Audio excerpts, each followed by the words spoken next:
ఒక నోట్లో వేసుకుని బాబావారి ప్రసాదంగా మిగతా ఆ కొబ్బరి మొక్కలు బాబావారి ప్రసాదం అందరికీ పంచండి.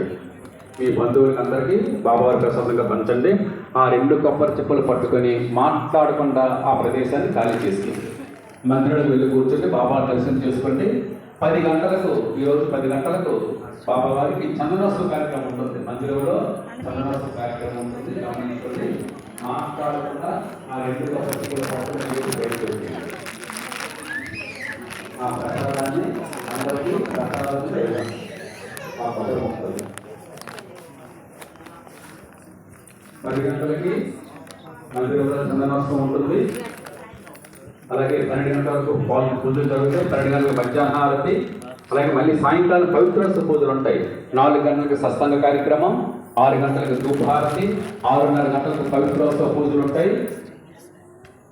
అలాగే 8 గంటలకు సేద్యహారతి, 8:30కు పవిత్ర పౌర్ణమి సేవ. అలాగే ముఖ్యమైన రోజు 21వ తారీఖు ఆదివారం గురు పూర్ణిమ. ఆ రోజు కోపంలో పుస్తకం వేసే రోజు అందరూ వచ్చి కోపంలో పుస్తకం వేసి చెట్టు రకాలు చేసుకొని బాబావారి ఆశీస్సులు పొందడం మరి ప్రారంభిస్తున్నాం. ఈ రాయపూర్ మహాత్మ భారత గురించి మీ చుట్టుపక్కల అందరికీ చెప్పండి. అదే పుణ్యం తెలిసిన మంచి విషయాన్ని అందరికీ చెప్పడం మహాపుణ్యం. అందువల్ల ప్రతి ఒక్కరు గురు పూర్ణిమలో వచ్చి సాయకోటి మహాస్వరూపంలో పుస్తకం వేసి రథాల్లో పాల్గొని కలియుగ దైవం సర్వదేవత స్వరూపుడు శ్రీ షిరిడి సాయిబాబా వారి ఆశీస్సులు, పూజ్య గురుదేవులు శ్రీ శ్రీ శ్రీ అమ్ముల సాంబశివరావు గారి ఆశీస్సులు పొందాలని మరి ప్రార్థిస్తున్నాం. సాయిరాం. మరొక 10 నిమిషాల్లో 3వ బ్యాచ్ మొదలవుతుంది. ఎవరైనా హోమ పూజలు చేయించుకోదలుచుకుంటే కొత్త వాళ్ళు ఎవరైనా స్తూపం దగ్గరకు వచ్చి పేర్లు ముందుగా నమోదు చేసుకోవాలి. 10 గంటలకు మందిరంలో చందనోత్సవ కార్యక్రమం ఉంటుంది. బాబావారి సంవత్సరానికి ఒకసారి చందనోత్సవ కార్యక్రమం జరుగుతుంది. బాబావారికి మీ స్వహస్తాలతో గంధం అందే కార్యక్రమం. కావున ప్రతి ఒక్కరూ చందనోత్సవ కార్యక్రమం కూడా పాల్గొండి బాబావారి ఆశీస్సులు పొందండి.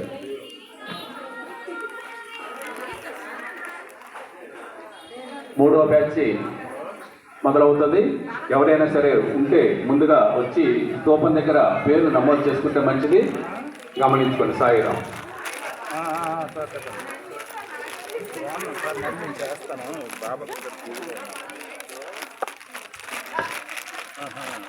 రేపు ఎల్లుండి కూడా హోమ పూజలు జరుగుతాయి. గమనించుకుంటే రేపు ఎల్లుండి కూడా హోమ పూజలు జరుగుతాయి. శుక్రవారం, శనివారం, ఆదివారం గురు పూర్ణిమ. ఎవరైనా సరే హోమ పూజలు తెలుసుకుంటే రేపు ఎల్లుండి కూడా చేయించుకోవచ్చు. గమనించుకోండి.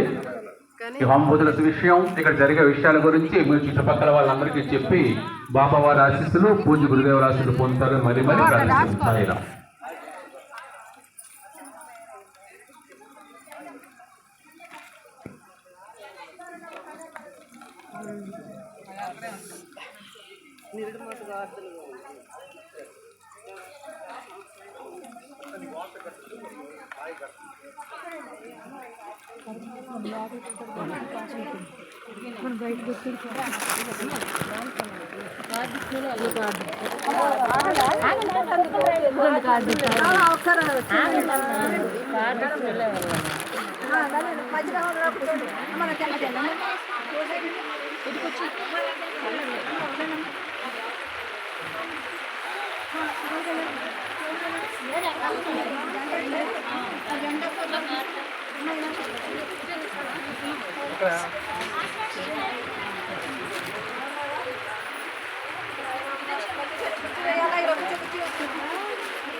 చేస్తావా?